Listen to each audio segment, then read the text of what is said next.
Eh bien, bonjour à tous, on est les frères Rochefeuille, donc vous nous connaissez un peu pour format court, mais là, on avait été sollicité par No Life pour bosser sur Japan Expo, à la réalisation pour moi de la scène Sakura, et moi j'étais au cadre sur la scène Take avec Rémi Ergo. Voilà, et donc on va vous présenter la suite des chroniques de Villepinte. Donc au sommaire, nous aurons l'interview de Masuda, Monsieur Pokémon, qui était l'invité d'honneur de Japan Expo. Ensuite, on suivra les idols de Yuiga Dokuson. Une petite pause avec nos amis de Man with a Mission. Puis les artistes J-Music de la scène Sakura. Après, on s'attaquera aux animés manga dans sa deuxième partie et plus particulièrement la French Touch. Et on finira par le spectacle Japan in Motion et Esprit Japon sur la scène Yuzu. Et tout de suite, on commence par les news avec les mascottes à Japan Expo.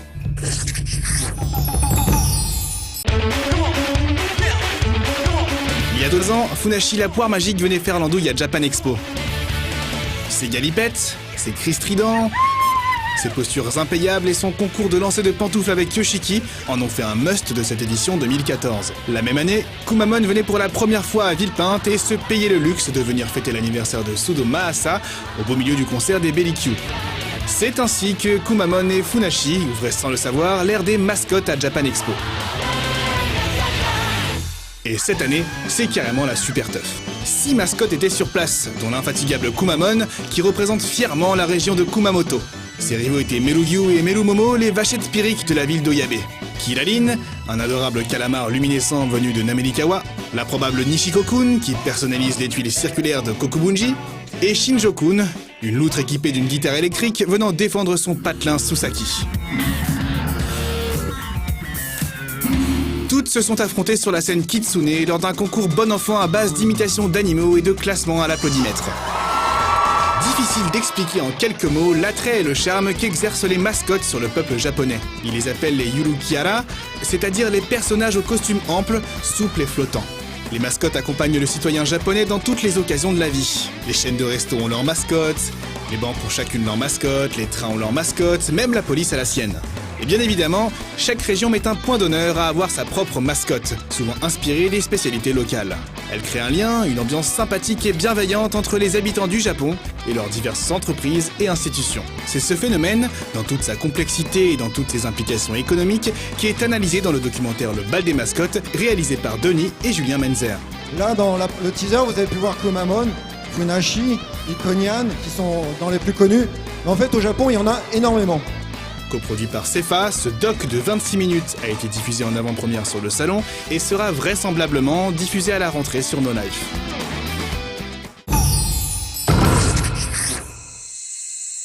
Masuda, Pokémon. Monsieur Pokémon. Alors, on n'a pas pu voir cette intervention, mais je sais qu'il a montré un nouveau Pokémon, il me semble. Je crois qu'il y a quelque chose comme ça. Mais moi, ça me fait penser à l'invasion Pokémon Go qu'on va subir très bientôt. Attention sur la route, faut pas faire des bêtises. Hein. Donc, c'est parti pour l'interview de Masuda.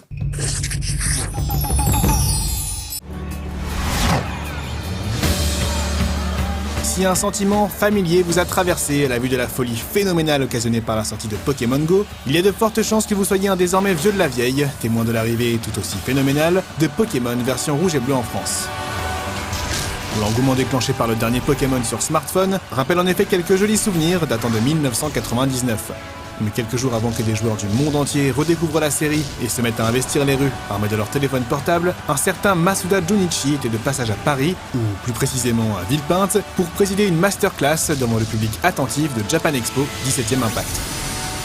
そうなんですよ。これレゴを5箱ぐらい買ってきて、ダイヤモンドパールの世界を作るときにやっぱり立体的にちゃんとどういう風な構造にするかっていうことをちゃんと考えようと思って、レゴでプチプチプチプチマップをみんなで作ってるとこですね。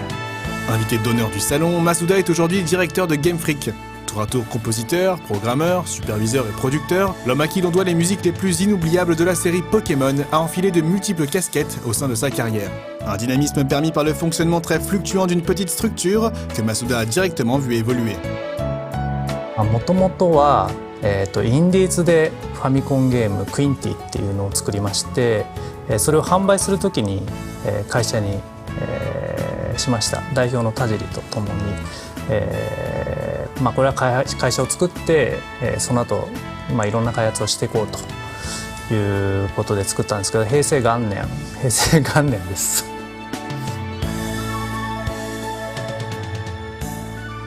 何かしらのモンスターを交換するっていうことが面白いんじゃないかっていう話をしていまして、で日本だとそのめんことかで勝ったらもらうとか、あとは好きなめんこがあったら交換するっていうことをよく子供の頃やっていたので、その年代の子たちはその行動自体というかその交換する楽しみをみんな知ってたんですね。なのでモンスターを見たことないものを友達と交換して、遊ぶゲームっていうのを実際には遊び方っていうよりも遊んでる様子を田尻の方が企画書みたいな形で書きまして、それを任天堂さん関連の会社に持ってったのが最初です。ゲームフリーク社って言ってももう家でマンションの一室でほぼみんな趣味みたいな感じだったので、何ですかね、寝泊まりして一緒に飯食う、もう家族みたいな感じでしたね。で一番最初の赤緑も全員で9人で作ってますけど、自分もそうですけどほとんど会社にいて、そうですね、日本でいうお正月とかは家に実家に帰ってたりしてましたけど、ほぼ会社にいて、でそんなにみんなお金も持ってなかったんで自炊したりチャーハン作ったりっていうことをして、で会社の風呂、マンションなんでお風呂があったんでお風呂に入ってみたいな感じで寝泊まりする感じだったんで、あんまり会社っていう誰もそんなあんまり会社って思ってないですね。ただみんな好きなものを面白いものを作ろうっていう熱量だけはみんな持っていて、それで出来上がったのが赤緑だったんですね。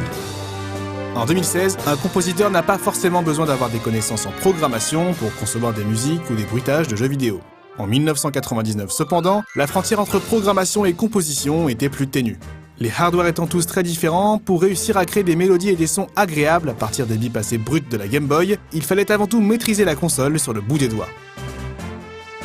そうですね、まず2つあって、その容量っていう問題がありましたので、容量の部分でいくと、例えばそのベースとかもドソドソドソっていくつか書くと容量が大きくなってしまうので、ドソを何回ループするかっていうプログラムの書き方をしたりして、容量をなるべく減らすっていうことをやったのと、逆に言うとこれで結構ポケモンの曲が特徴的にもなったんですね。その繰り返すっていうことで。でもう一つは言われたその3音とノイズっていうのは、自分がプログラムで鳴らす部分を全部作っていたので、どういうふうにコントロールすると面白い曲ができるのかとかっていうことを常に追求してたので、なのでプログラムでって音が下がってってまた上がっていく、クレッシェンドしてデクレッシェンドしてクレッシェンドしていくみたいなのを結構使ってるんですね、ポケモンの場合って。でそれもやっぱり自分で作ったプログラムなんで癖を知っているですね。どう鳴らしてくれるかって。でその中ちょっとしたことっていうのがいっぱい詰まっていて、それが8ビットの魅力っていうか、同じ音なんだけどちょっとの工夫をすることでシンプルがシンプルじゃなくなるっていうか、ちょっと複雑になる。それが8ビットの面白さかなと思います。効果音を鳴らす部分も自分がプログラムしてたんですけど、結構なんですかね、音をぐちゃぐちゃにするプログラムが入っていて、でそれで音たちができてるんですね。ただ鳴き声は作れても、例えば虫ポケモンって、虫って普通鳴かないので、これを鳴かせてくれって言われた時に、これは鳴かないけどどうしようかなと思って、なので鳴くとか歩くとかではない、ちょっと複雑なちょっと変わった音とかっていうのを当ててみたりしていて、実際には40種類ぐらいなんですよ。それをさらに音程を変えたりすることで、進化前だとちちょっと声が高いんですけど、大きくなると声が太くなっていくとか、そういうことをしていて、151匹作っていて、で一番自分の中でこう好きなのはコダックの鳴き声で、これたまたま日本のテレビ CM でコダックが「てんてんてん」って言ってくれたんで、ちょっと俺の鳴き声作った鳴き声がテレビで出たって思って、それ以来好きですね。そうですね、もともとゲームフリークっていう会社はあんまりこう分けられてないんですね。なので自分は、音楽作りながらプログラムしながらアイデアも入れてたっていう風になっていて、そのアイデアを入れてたのが本格的な仕事になるとゲームデザイナーみたいな形になるんですけど、なのでこうじゃあ自分のアイデアでゲーム作ろうかっていう風に分け隔てなく、なんか何でもできる人、便利屋みたいな感じですけど、そういう形でやってたので、なんかこう普通にこうしようと思ってその仕事をやってるっていうのも面白いんで、やってるうちにそれが仕事になってたっていう感じですね。でディレクターの時はなる時にはやっぱり自分でこういうものっていうのを先にこっちの方向で作ろうっていうことを言わないといけないので、その時だけはやっぱりこうちょっと意識を変えないといけないなって思って、みんなを引っ張っていくためにどうしたらいいかっていうのを考えた時期はあります。La masterclass, qui s'est déroulée le 7 juillet dans la salle Ichigo, n'a pas porté uniquement sur la carrière de Masuda. En effet, le directeur de Game Freak avait réservé une petite surprise à son public. 今日はもう一匹世界初公開のジャパンエキスポ用に世界初の情報を持ってきましたんで、皆さん相当喜んでくれましたね。もう言った瞬間にみんなわーって、これ持ってこなかったらやばかったんじゃないかぐらい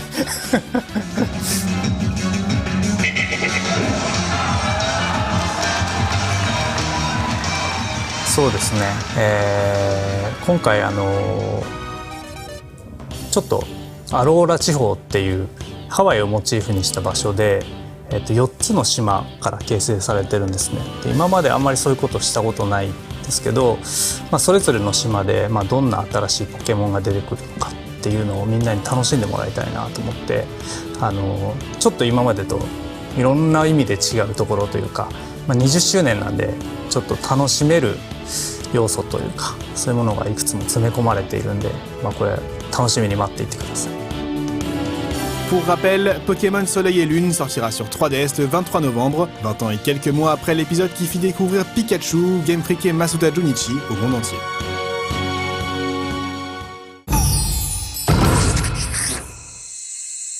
Donc il y a quelques semaines, Alex nous passe un coup de fil pour nous dire « Ah les jumeaux, est-ce que ça vous dirait de bosser sur Japan Expo ?»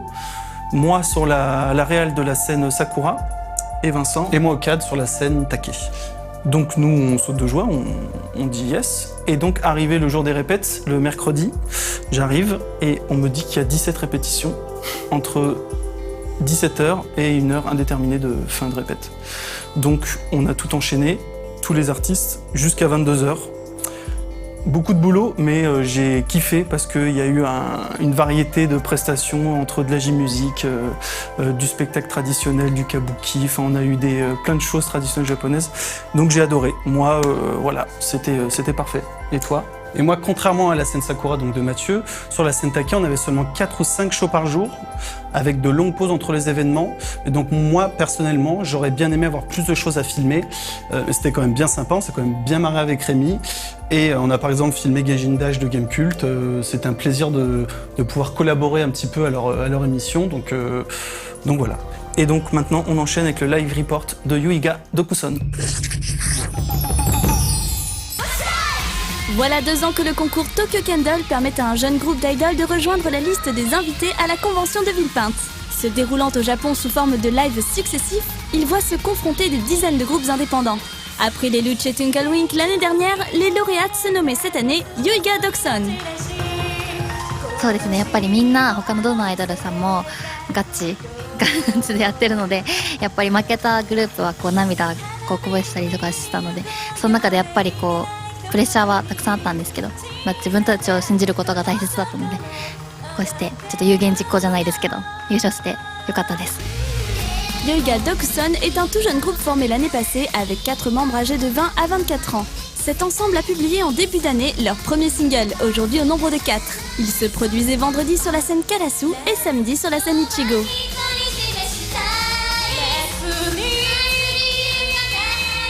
海外のステージが初めてということで、ジャパンエキスポのステージももちろん不安もあるんですけど、早くフランスの皆さんに会いたいっていうのと、あともうステージで私たちのパフォーマンスを見てもらえるっていう、もうこれから海外に私たちのパフォーマンスを発信していけるんだなって思うと、本当に目標も高く上がりましたし、本当に楽しみな気持ちでいっぱいでした。C'est avec une petite vidéo de présentation des 4 idoles que commence leur showcase vendredi. La salle s'est largement vidée après le live de Splatoon, mais le staff de la convention distribue de petits bâtons lumineux à l'entrée et l'ambiance est somme toute déjà fort sympathique pour un groupe aussi peu connu. Après un premier morceau de danse, Yoiga Dokson attaque une première chanson. Il y a quelques fausses notes, mais elles offrent déjà une jolie dynamique. N'hésite pas à solliciter le public et semble plutôt à l'aise sur la grande scène Karasu. Après un court MC pour se présenter, le groupe enchaîne avec Starshine, leur titre le plus récent.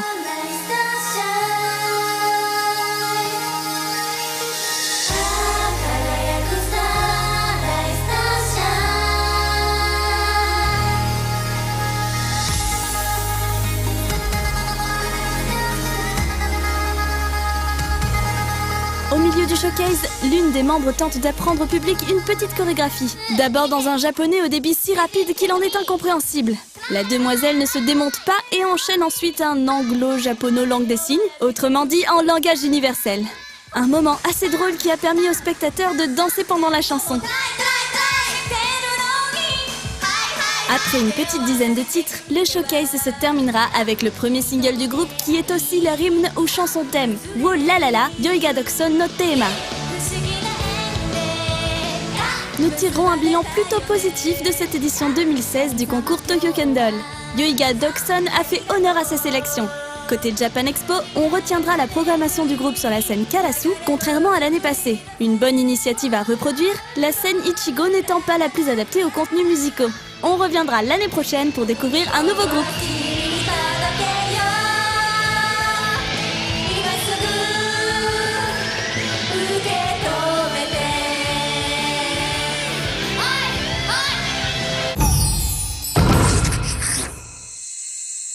Donc pour ma part, j'ai un petit peu beaucoup halluciné sur un phénomène qu'on connaît déjà mais que j'ai pu voir de mes propres yeux, c'est-à-dire Just Dance.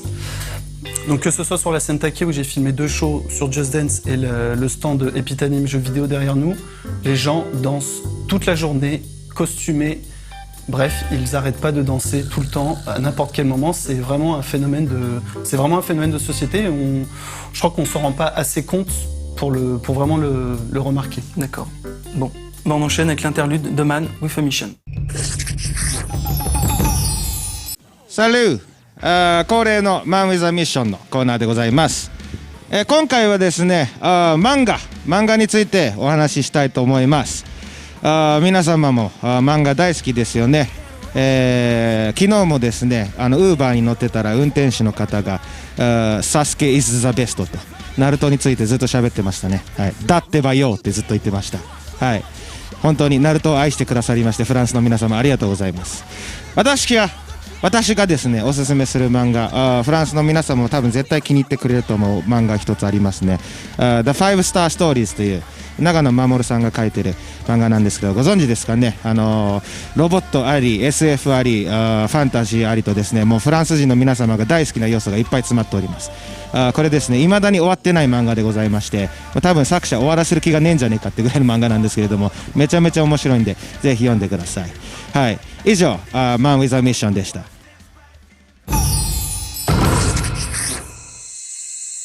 Et donc maintenant on va enchaîner avec la scène Sakura, tout ce qui est en rapport avec la J-Music. Donc il y avait la scène Karasu qui était aussi consacrée à la J-Music, mais donc là vous allez voir tout ce qui est passé sur ma scène en rapport donc avec la J-Music. De mon côté je retiens Ben Tenya, une artiste, enfin un groupe qui était assez frais, assez cool à regarder. Mais je vous conseille vivement de regarder la première partie du reportage consacré au samedi à Japan Expo, où là vous pourrez voir tout ce qui était en rapport avec le folklore et le traditionnel japonais, qui moi m'a émerveillé pendant 4 jours. Voilà, c'était tout simplement super sympa à regarder.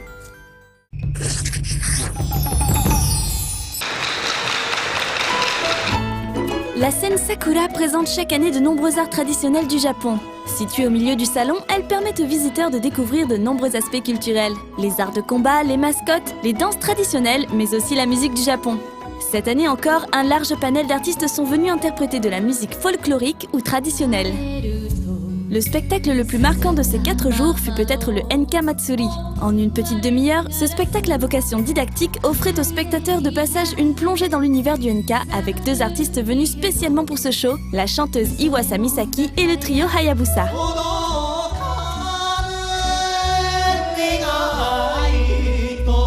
Ainsi, après un titre chacun, ceux-ci se rejoignaient sur scène et expliquaient au public les thèmes récurrents du Enka, ses codes vestimentaires et la technique vocale nommée Kobushi qui est généralement associée.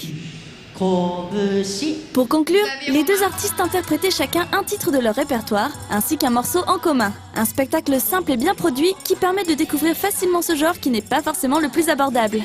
Si on aurait bien aimé pouvoir les voir aussi sur la scène Karasu dans un showcase commun, nous avons quand même eu droit à un très joli passage sur la scène Ichigo.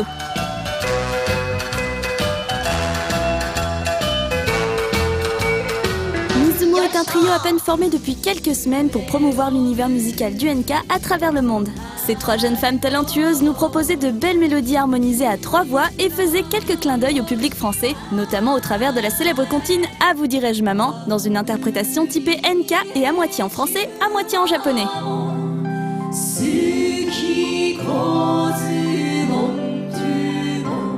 Hiroshima Peace est un spectacle construit autour du message de paix porté par cette ville marquée par les bombardements nucléaires lors de la Seconde Guerre mondiale. S'enchaîner sur scène plusieurs séquences autour d'un chant, d'une danse, d'une musique, d'un instrument ou encore d'un poème. Un moment d'une grande force poétique, présenté par une troupe d'une 15aine d'artistes qu'on pouvait retrouver par la suite individuellement ou en petits groupes sur la scène Wabi Sabi, située à quelques mètres de là. La chanteuse, conteuse et compositrice Eko Tsumi était de retour pour la 2e année consécutive à Japan Expo. L'artiste proposait une réinterprétation aux accents pop du Kojiki, le plus ancien recueil de poèmes et chansons mythologiques japonais accompagné d'une percussion, d'un piano et d'une flûte.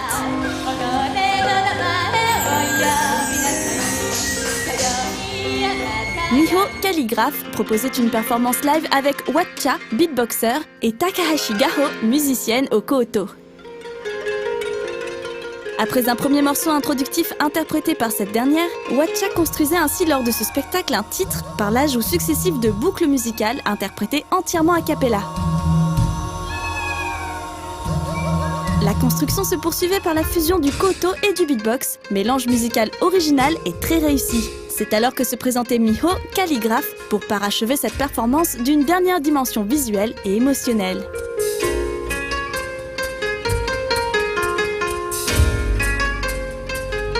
Takahashi Gaho, que nous venons d'évoquer, a également ouvert la scène Sakura et au passage l'ensemble de la J-Music à Japan Expo dès le jeudi matin avec un spectacle en solo dédié au koto. Elle a pris à cette occasion le temps de présenter longuement ses titres et son instrument en français avant de nous proposer ses talents de chanteuse en plus de ceux de musicienne.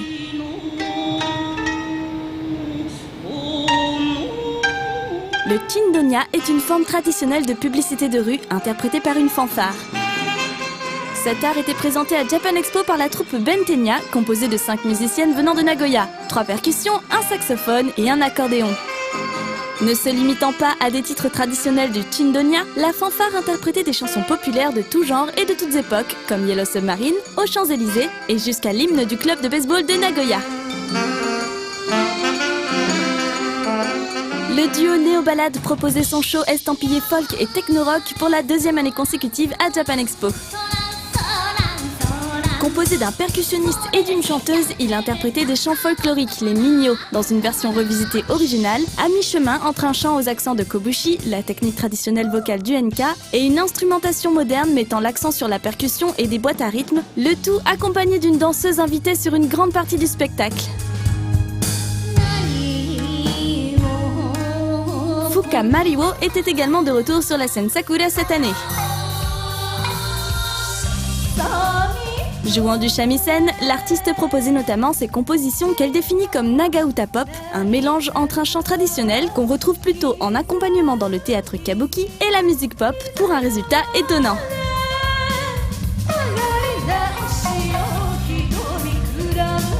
Le groupe Chie s'illustrait quant à lui dans l'art du shigin, une forme de poésie chantée. Normalement accompagné d'un shakuhachi, une flûte en bambou, le duo formé par Keisei la chanteuse et Hagi le compositeur et pianiste était venu seul à Japan Expo. Cette première présentait également une forme de danse qu'elle réalisait avec pour accessoire un yari, une lance typique.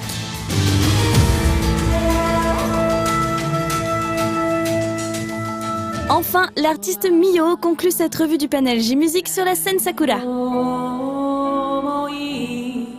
Après une vidéo d'introduction qui l'a présentée comme une ambassadrice de la musique japonaise et vainqueur de plusieurs prix, elle proposait au public une musique pop tout en douceur.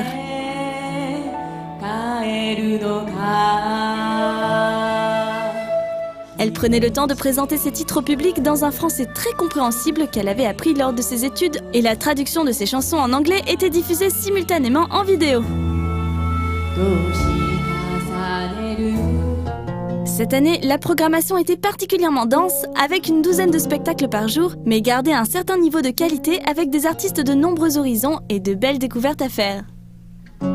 L'agrandissement de l'estrade avec une avancée dans la fosse était une bonne idée, même si elle fut peu exploitée par les artistes. De plus, comme la scène Sakura a pour vocation d'être un espace de découverte, elle n'est pas isolée du reste de la convention et de son brouhaha permanent. Comme chaque année, la sonorisation des shows en a hélas un peu pâti.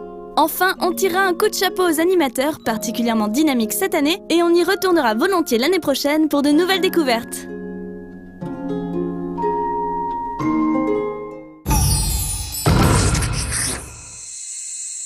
Et donc on continue avec la suite du reportage consacré au stand animé manga, avec un focus là sur la French Touch. Et qui dit French Touch dit Last Man, on est en plein dans l'actu de Last Man justement. Pourquoi ? Parce que l'équipe de Jérémy Perrin et de Balak vient de lancer un Kickstarter pour justement finir de produire la série, les 12 épisodes. Voilà. À part dire que ça envoie du pâté, que c'est de l'animation jeune adulte, qu'on verra difficilement d'autres projets de cette envergure en France, foncez, il faut les soutenir, donc on compte sur vous. Allez.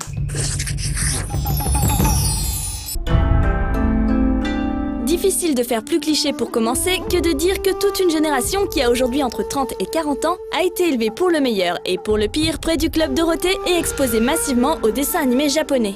Et comme tout cliché, celui-ci a sa part de vérité. Une bonne partie de la génération née à la fin des années 70, début des années 80, est aujourd'hui active, créative, nourrie par une passion inaltérée pour le Japon. Certains sont devenus dessinateurs, scénaristes, traducteurs, producteurs, éditeurs, journalistes. Depuis 10 ans, certains auteurs essaient de s'exprimer dans le format de prédilection de la bande dessinée japonaise, le format manga, pour ce que cela peut vouloir dire. Et la liste est longue, sans vouloir être exhaustif, on pouvait croiser à Japan Expo de nombreux artistes rassemblés sous la bannière French Touch. Aurore, Jenny, Patricia Lifung, Thomas Bouvray, Patrick Sobral, Shonen, Guillaume Stey, Vald, Nicolas David, Malek et bien d'autres. Et encore, on ne parle pas ici des artistes qui veulent rester dans la liberté du fanzina ou qui n'ont pas encore franchi le pas de l'édition professionnelle.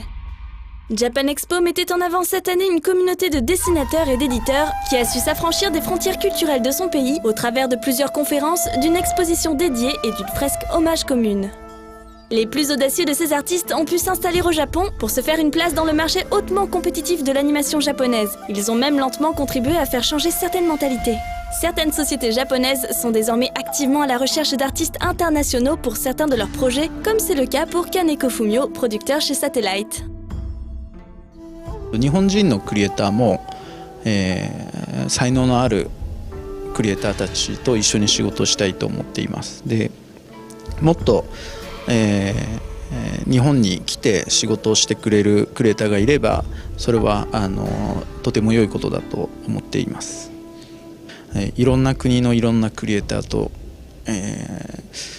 ジャパニメーションって言われてますけど、なんだろう、きっと日本で作ればどういうスタッフが入っていろんな仕事をやってもジャパニメーションなんだというふうに思っています。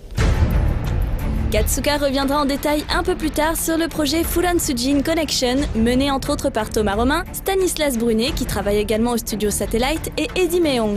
Chacun a d'ailleurs pu participer à des conférences durant le salon ou encore animer des masterclass sur leur expérience professionnelle au Japon. Du côté français, les éditeurs eux aussi sont désormais prêts à tenter de nouvelles expériences après des années de tâtonnement. C'est ainsi que sur le stand Glénat, on pouvait trouver 2 de ces initiatives aux côtés des poids lourds du genre. Cette année pour Japan Expo, comme tous les ans, vous avez tous nos plus grands titres, One Piece, Bleach, Ajin, et aussi on a mis un grand accent sur Tokyo Ghoul, donc avec une nouveauté, un petit artbook et un grand espace Tokyo Ghoul qui est un peu plus loin, où vous pouvez voir une expo de planches et faire plein d'activités tout autour de la licence.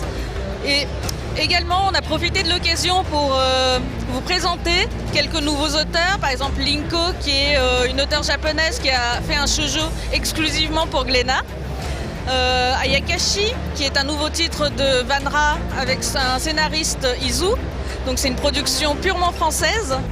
Avant de revenir sur Ayakashi, Linko était présente sur le salon. Glénat est allée chercher une mangaka japonaise pour réaliser un titre spécifiquement pour le public français. Bonjour. リンコです。ラピシアンという漫画を描いてます。ジャパンエキスポに招待していただいて本当にありがとうございます。緊張したけど結構サイン会はすごい楽しいです。結構呼んでくれて直接感想をいただけるので、それからちょっと頑張ろうと思います。La mangaka, assez timide, a pu tout de même côtoyer le public français, entre autres durant une masterclass. Son trait léger et plein de sensibilité a été repéré directement par Glénat. Je connaissais Linko de par ses illustrations qu'elle postait souvent sur les réseaux. On a discuté ensemble très amicalement et puis j'ai découvert qu'elle savait aussi faire des planches de manga sublimes. De là, je lui ai proposé d'éditer en France, de ne pas gaspiller son talent. Et le projet a commencé comme ça. Elle m'a présenté son idée de l'univers de Lapician, que j'ai trouvé super. Des esprits, des dragons, que demander de plus. Et après, je l'ai laissé vraiment laisser son imagination aller. 何種類か出たうちで、これがいいんじゃないかというところと、あとはそのネームっていう下書きみたいなのを一回提出して、ここは分かりづらいとか、ちょっとフランスの人の言い回しとかにちょっと分かりづらいからこうした方がいいんじゃないかっていう意見はいただいたんですけど、それ以降はもう自由に書かせていただきました。結構、日本だとその一冊の本になるまでに結構だいぶ時間がかかると思うので、新人からずっとやってて、だけどこっちはフランスの方は雑誌自体がその漫画雑誌とかがないっていうことで、最初から一冊を前提で出すっていうところで、そこは大きな違いかなと思いました。で、結構フランスだとそのおかげで結構新人とかでも長めのお話が書けるのがすごいいいのかなって思いました。L'autre projet mis en avant par Glénat était Ayakashi, un titre créé par 2 Français. Guillaume d'Horizon, ici sous le nom de scénariste Izu à la base de l'univers, et Vanra, co-scénariste et dessinatrice, qui a fait un travail d'adaptation sur le monde et l'histoire que lui a proposé son co-auteur. Ça fait longtemps que j'avais envie de faire du médiéval fantastique japonais. Entre guillemets, Game of Thrones dans un Japon médiéval fantastique, voilà, pour faire très simple. Et on a essayé de mélanger tout ça et à partir de là, voilà, j'ai proposé les bases d'Ayakashi. Bon, ça a mis 3 ans, ça s'est pas fait en 5 minutes. Mais voilà, l'idée est vraiment partie de là. Nous, l'idée était vraiment de se dire, voilà, on va jusqu'à Sekigahara, donc vers 1600. Le Japon, dans notre récit, c'est le Japon qui a toujours existé, donc c'est pour ça qu'on s'est beaucoup documenté. Et nous, on place une uchronie en 1600. On dit, voilà, les Toyotomi ont pris l'avantage contre les Tokugawa, ce qui fait que les Tokugawa n'ont pas, 15 ans plus tard, installé le shogunat, etc. Donc on renverse l'histoire du Japon et on part d'une hypothèse, qu'est-ce qui se serait vraiment passé si les Tokugawa n'avaient pas pris l'avantage de Sekigahara. C'est ma façon particulière d'écrire, c'est-à-dire de partir du réel, partir de l'histoire réelle et de l'amplifier, que ce soit dans le fantastique ou la science-fiction, en partant de bases réelles, mais qu'on va exagérer. Les gens savent vers quoi on va, et ça, c'est un style d'écriture que, généralement, n'emploient pas les mangaka, tout simplement. Donc c'est du manga japonais, mais avec un apport de façon à l'écrire plus occidentale. Le projet a mis plusieurs années à se développer et à se mettre en place. Un temps qui aura permis à chacun de trouver un compromis qui permettait à l'autre de travailler de manière épanouissante. Sans compter les nombreux projets supplémentaires sur lesquels il travaille en parallèle. Et à la base, comme je suis une auteure qui est complète, qui fait à la fois toujours ses scénarios et sa mise en page comme les dessins à l'intérieur de ses séries, moi j'ai pas réussi à m'adapter puisque pour moi on n'avait pas forcément la même visée de la mise en scène. C'est qu'on a fait un compromis sur le fait que lui serait l'auteur de l'idée originale puisque le projet vient de lui. Et sans lui, il n'existerait pas. Et puis, il me laissait carte blanche pour mettre en scène, finalement, son idée originale. Donc il fallait que moi je me mette en retrait, que je lui livre ce qu'on appelle l'histoire, c'est-à-dire l'étape d'un séquencier. D'accord ? Un séquencier n'est pas détaillé page par page, donc ne détaille pas la narration. C'est voilà ce qui se passe, voilà, séquence par séquence, chapitre par chapitre, mais pas page par page, case par case, donc pas dialogue. Et à partir de là, Vanara va s'approprier ce séquencier et va le traduire en manga avec ses textes, c'est pour ça qu'elle est en scénariste du récit, comme elle a envie de le traduire. C'est une collaboration qui était une première pour moi, c'est nouveau, et c'est assez rigolo.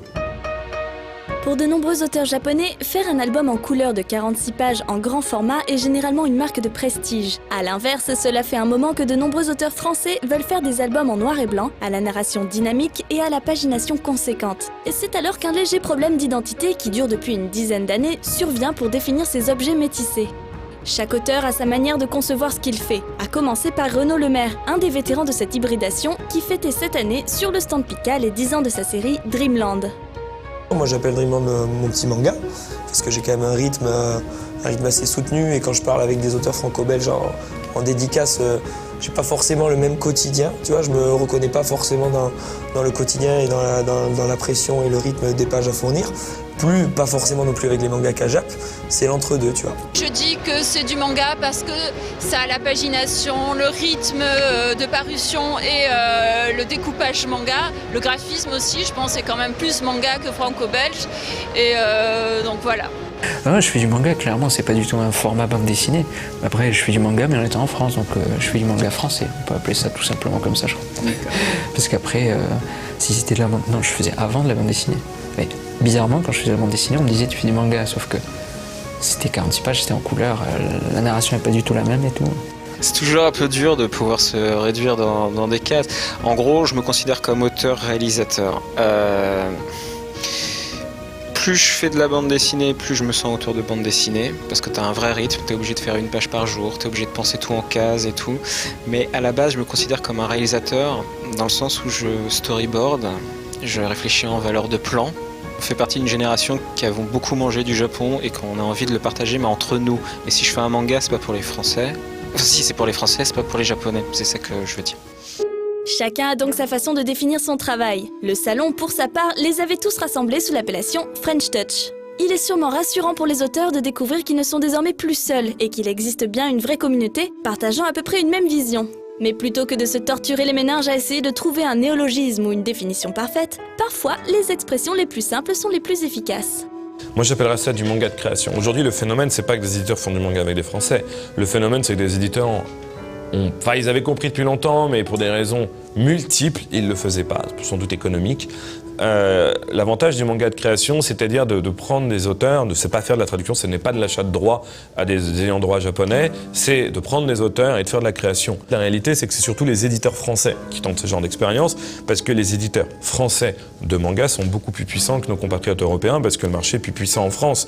Et donc, comme ce sont les éditeurs français qui font ce genre d'expérience, généralement, ils vont aller vers les auteurs français qui sont plus proches d'eux. Peu importe le pays, en fait, ce qui est intéressant, c'est que les éditeurs, enfin, font du travail avec des auteurs et sont plus simplement acheteurs de droits, en fait. Même s'il faut respecter le métier, parce qu'on est bien content de lire ces mangas japonais.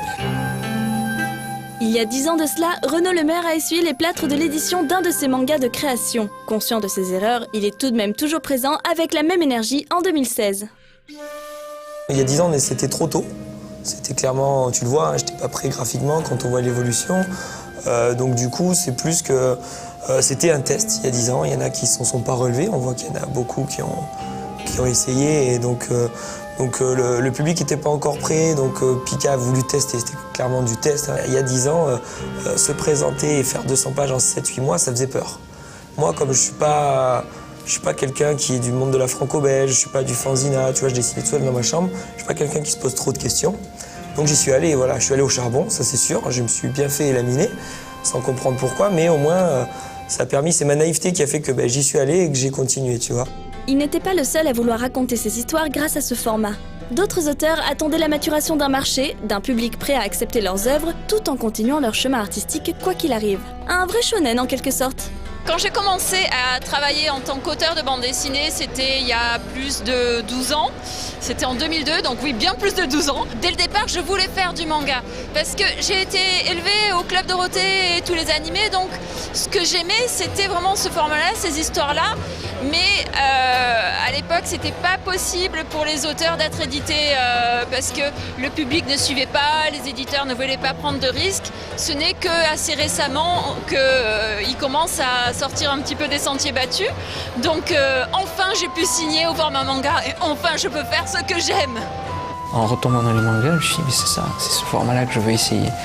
Quand il s'agit du coup de créer un nouveau projet, après, à un moment donné, d'abord j'ai essayé de faire une BD.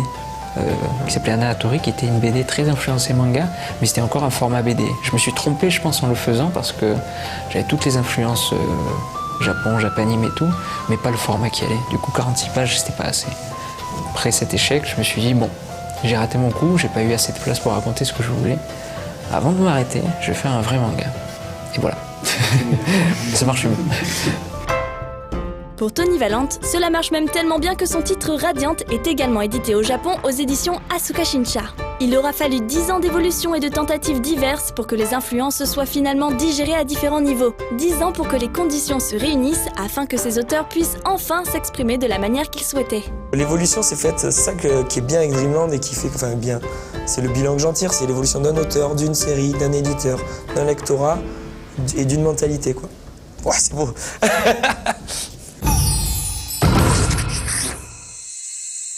Mine de rien, on a pas mal été bloqué sur nos diverses scènes à travailler, donc on a raté beaucoup d'événements et de shows liés à la musique, à la J-musique, aux jeux vidéo, mais moi ce qui m'a plus frustré d'avoir raté par exemple c'est le concert de Splatoon, qui faisait partie je pense des gros trucs à Japan Expo.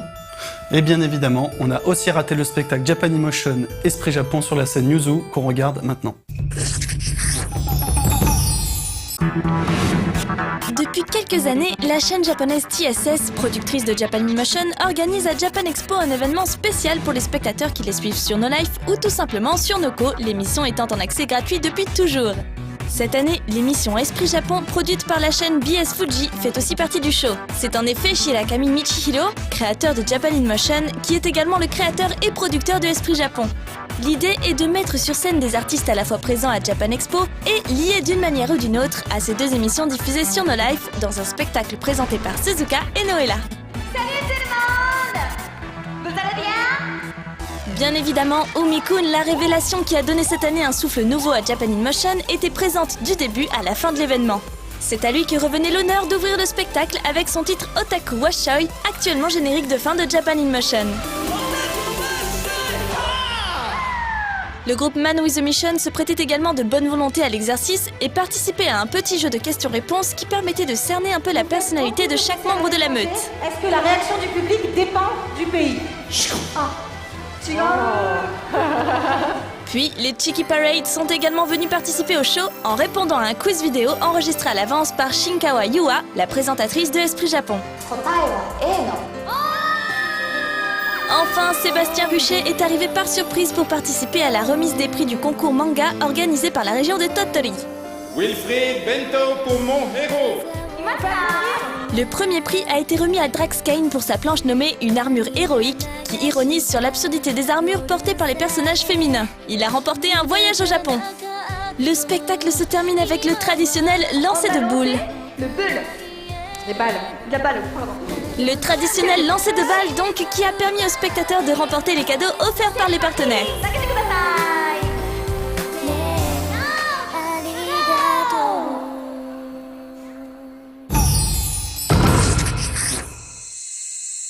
Et bien voilà, c'est terminé pour ces chroniques de Villepinte. De notre côté, nous, encore une fois, c'était un vrai plaisir de vous proposer ces images, de travailler avec nos lives. C'était 4 jours fatigants, mais kiffants, tout simplement. Merci. Quant à nous, vous pouvez nous retrouver sur des projets qui sont toujours en cours de développement, donc réponse peut-être l'année prochaine. En tout cas, on espère vous retrouver l'année prochaine sur Japan Expo, bien évidemment. Merci. Merci les Drums pour cette présentation en stéréo. Je chuchote parce que j'ai pas envie de brusquer tout le monde. Juste un petit message à passer.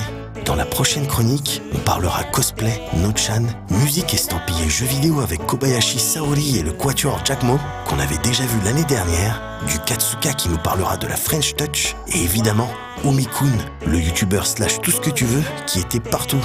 Il est plein de ressources ce garçon.